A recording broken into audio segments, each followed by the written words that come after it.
Aku adalah seekor semut. Hidup kami tidak mudah. Jika kami menemui sarakan gula, seketika itu juga Majelis Tinggi Intelijen untuk Stabilitas Gizi akan segera berkumpul. Hei, ada serakan-serakan gula di sana.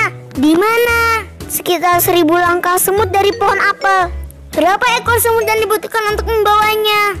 10.000. Baiklah, siapkan pasukan sejumlah 50.000 ekor semut. Meskipun ukuran kami tidak lebih dari 2 mm, tetapi Allah yang Maha Pengasih dan Maha Mulia telah mengaruniakan kami sebagai ganti dari ukuran badan yang kecil dan lemah itu, kemampuan manajemen tinggi, serta perhitungan yang sangat teliti. Akan aku ceritakan pada kalian tentang kisahku. Aku dilahirkan sebagai semut pekerja. Semut-semut pekerja mempunyai tugas yang sangat banyak. Ada para pembantu yang tugasnya membersihkan perkampungan. Ada para tentara untuk mengamankan perkampungan. Ada para polisi untuk menjaga keamanan. Aku termasuk polisi yang bertugas menjaga keamanan, tepatnya komandan polisi jaga. Suatu hari aku merayap, berjalan cukup jauh sehingga aku telah menempuh perjalanan yang ditempuh manusia dalam beberapa detik. Aku tidak merasa jengkel dan marah pada manusia. Keistimewaan semut adalah ukuran kecil tetapi berjiwa besar. Setelah berjalan cukup lama, aku mendapati sebuah pohon. Aku lalu naik ke atas pohon itu. Sejenak aku berdiri lalu bertasbih kepada Allah. Kemudian aku berbalik sambil tetap menatap. Di ujung sana tampak sejuta bahaya yang masih samar dalam pandanganku. Ada sekumpulan pasukan yang menakutkan tengah berkumpul. Pandanganku seolah beku. Tiba-tiba aku dirasuki rasa takut. Aku turun dari pohon. Aku berlari dengan kecepatan darurat, kecepatan tertinggi untuk seekor semut. Kami mempunyai 5 tingkat kecepatan dan ini yang paling cepat. Aku sangat ketakutan. Seandainya pasukan itu melewati lembah semut, itu berarti lembah semut akan hancur berantakan. Semua itu akan terjadi tanpa mereka sadari. Pada dasarnya, sebuah pasukan terdiri dari para tentara dari bangsa manusia. Pasukan semut adalah tentara-tentara dari bangsa semut saja. Tapi yang terlihat di hadapanku bukan sekelompok pasukan dari bangsa manusia, melainkan sebuah pasukan dari bangsa jin, manusia, dan juga burung. Aku langsung menyerahkan laporanku pada penanggung jawab tertinggi di perkampungan semut. Teman-teman, ada sekumpulan pasukan yang sedang mendekat. Berapa jumlah manusianya? Pasukan itu bukan dari golongan manusia saja. Hah? Bukan dari golongan manusia saja? Ada pasukan jin, manusia, dan burung. Instruksi yang dikeluarkan untuk semut di dalam perkampungan adalah tetap berada di kediaman masing-masing. Untuk semut yang berada di luar perkampungan diperintahkan untuk segera kembali secepat mungkin ke dalam perkampungan. Tak lama kemudian, bayangan pasukan Nabi Sulaiman muncul. Tanpa pikir panjang, aku berkata, "Wahai para semut, masuklah ke kediaman kalian masing-masing agar Nabi Sulaiman dan bala tentaranya tidak menghancurkan kalian, sementara mereka tidak menyadarinya." Setelah itu, semut-semut segera menuju sarang. Tapi aku heran, Nabi Sulaiman dan pasukannya mendadak berhenti. Sang Nabi melihat ke arah pohon tempat aku berdiri sambil tersenyum. Hal ini benar-benar membuatku heran. Apakah mungkin manusia ini mengerti apa yang aku katakan?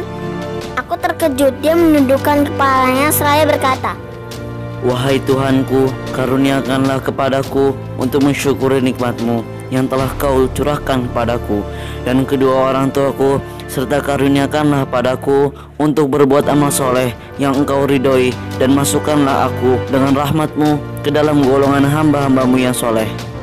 Dia menoleh ke arahku dan berkata, "Jangan takut, pasukanku tidak akan menghancurkan lembah semut.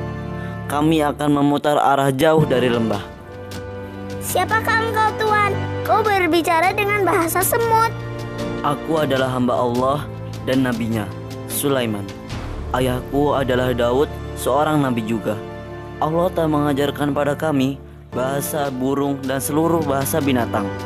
"Engkau seorang nabi dan putra seorang nabi?" "Ya."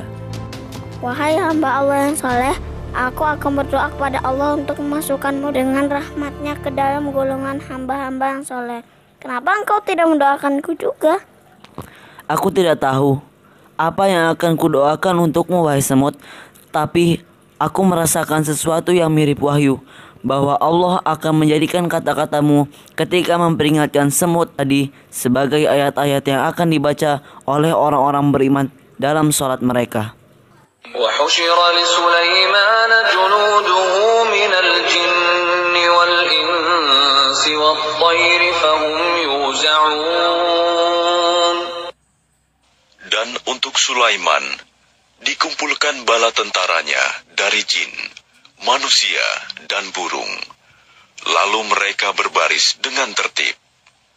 حتى إذا أتوا على واد النمل قالت نملة يا أيها النمل ادخلوا مساكنكم لا يحطمنكم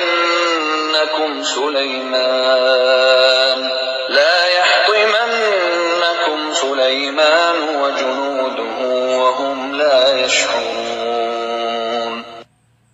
Hingga ketika mereka sampai di lembah semut, berkatalah seekor semut, "Wahai semut-semut, masuklah ke dalam sarang-sarangmu, agar kamu tidak diinjak oleh Sulaiman dan bala tentaranya." Sedangkan mereka tidak menyadari. فتبسم ضاحكا من قولها وقال رب أوزعني